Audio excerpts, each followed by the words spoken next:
Hey, it's Janis Hughes. I'd like to show you today how I go about putting handles on my mugs. There are a lot of different ways to do it, a lot of different styles of handles, a lot of different styles of mugs for that matter. I'm going to be doing an extruded handle that I made out of a custom die that I made that's based on a pulled handle shape, but you could do a pulled handle the same way or potentially even a coil or slab handle. So check it out. I'm going to use these tools. So I have a kitchen Lazy Susan here just to help me. You can use that, you could use your wheel head, you could use, what do you call those things, banding wheel. So I've also got magic water. This is to help things stick together. You can find the recipe online and read about why it works. I also have some slip made out of my same clay body that has some magic water in it. I have a serrated rib that I use for scoring and a fettling knife. I've already thrown my mugs and already extruded the handles. I'm pretty sure today that I want about a 5-inch handle. So I've already cut the bottom edge of this at a bevel. This is going to be the top of the handle. So I'm just going to measure it out and then cut the top part off.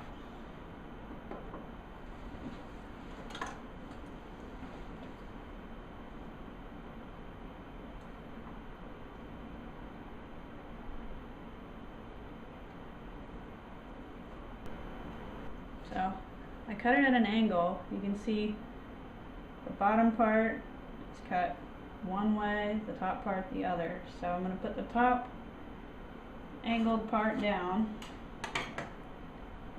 I'm going to hold that flat and bend this over. So that gives me the curve of my handle. I can kind of straighten it out, tweak it a little bit. That's basically what my handle is going to look like. Now this is fairly soft leather hard. It's pretty easy to mar up, so you got to be careful while you're handling it. There's my handle. I'll pick out a mug body here that I've already thrown. Now I've already cleaned the bottom up, gotten it finished off, stamped, done pretty much everything that I want to do to it, except for get the handle on there. So I'm going to take a look at this very closely all the way around and see where I want to drink out of it, what I think is the prettiest to look at, and then determine where the handle will be. Sometimes it's a hard decision.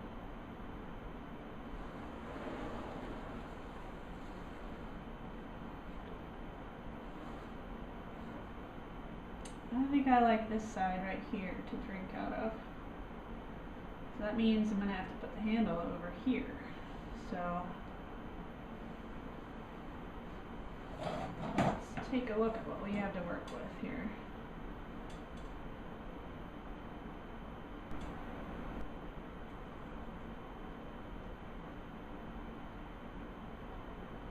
When possible, I like to keep the top of my handle below the top of the rim or the lip. Helps me with glazing, and then if you want to turn it upside down to sit in your cabinet or to dry or in the dishwasher, it just sits better than if the handle's jutting up. So I think I like it right there. So I'm going to hold it on there, turn it toward me, make sure it's lined up and not crooked. I'm going to use my fettling knife to make a little mark on either side and the bottom.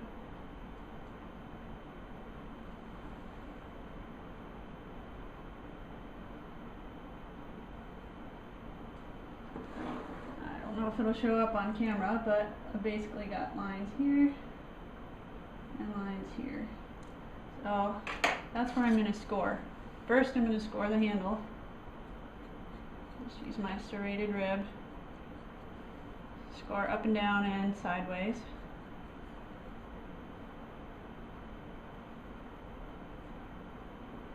And then I'm going to score my mug.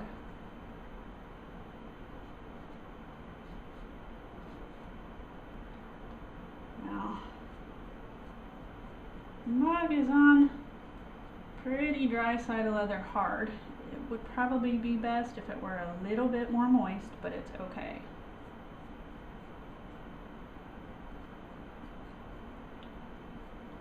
So now, as with all the things that I show you guys, this is just the way I like to do it. There are a lot of different ways that you can do it. So I like to hold the handle and the mug. I'm going to put magic water on the handle where I scored it, and then magic water on the mug where I scored it.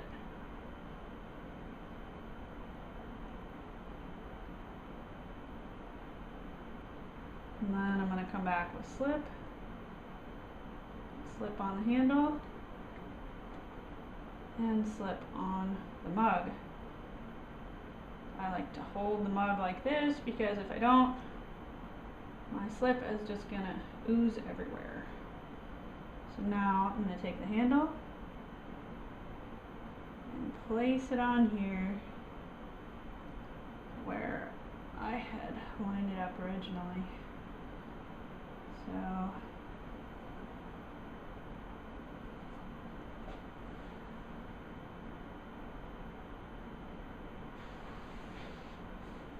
I'm going to take a look from the side, but also from the straight on, and make sure it's straight, and then take a look up and down and make sure it's not leaning over to one side or the other. I think it looks okay.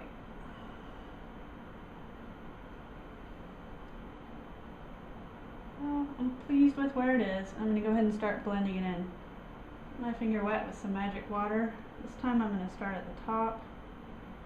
Just start smoothing in the clay from the handle into the body of the mug. These drips are okay. I'm going to go back and smooth it later. They'll smooth right out with a wet sponge.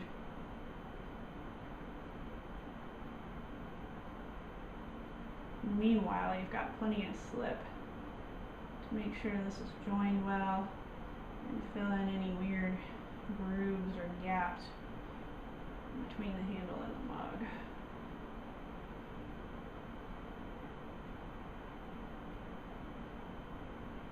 So I like to really work it in and make it part of the body of the mug and not just this appendage that's hanging off the side.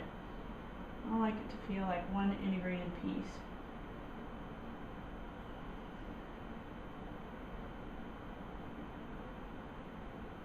It's just a personal preference.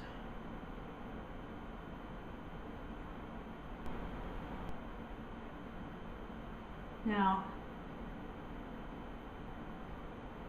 as I mentioned, the body of the mug is definitely drier than the clay in the handle, and that's okay because I'm going to cover them when I'm done and make sure it dries really slowly and it evens out. And also the handles, because it's just out there in space, tend to dry out faster than the body of the pot anyway, so they'll catch up, the handles, to the dryness of the mug. And if one of them has to be dry, this is the better option. If the handle is too dry, you're almost guaranteed to get cracks around the seams where you joined it to the mug.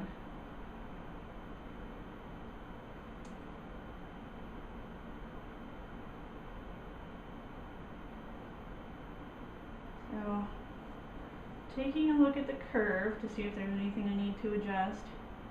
Don't want any harsh angles in it. I want a nice sweeping curve. Let's see if there are any big boo-boos I got on here that I need to smooth out now. And then the last thing I'm going to do is take some slip and I'm going to work it down into the top side of these joints. This is going to act as a filler and it's going to reinforce that seam. It's going to make it nice and smooth when the glaze goes over it. You won't have any weird like kind of crack in there.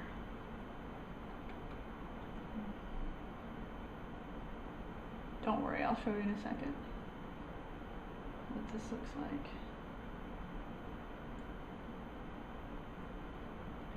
I put it on pretty liberally, and I like to dab in there to make sure there aren't any weird air pockets that don't show up until it dries out. So you just have to add more again. So once this is a little drier, I will come in with a wet sponge and smooth out all these finger marks and smudges that I have on here, but for now, just gonna let these guys dry. So, let's take one last look and see what we've got.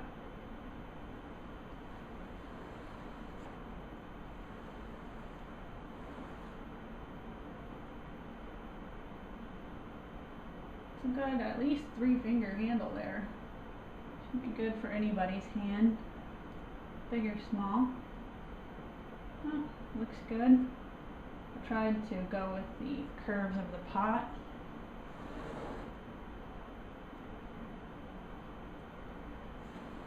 So that's how that works. I hope this was helpful, you guys.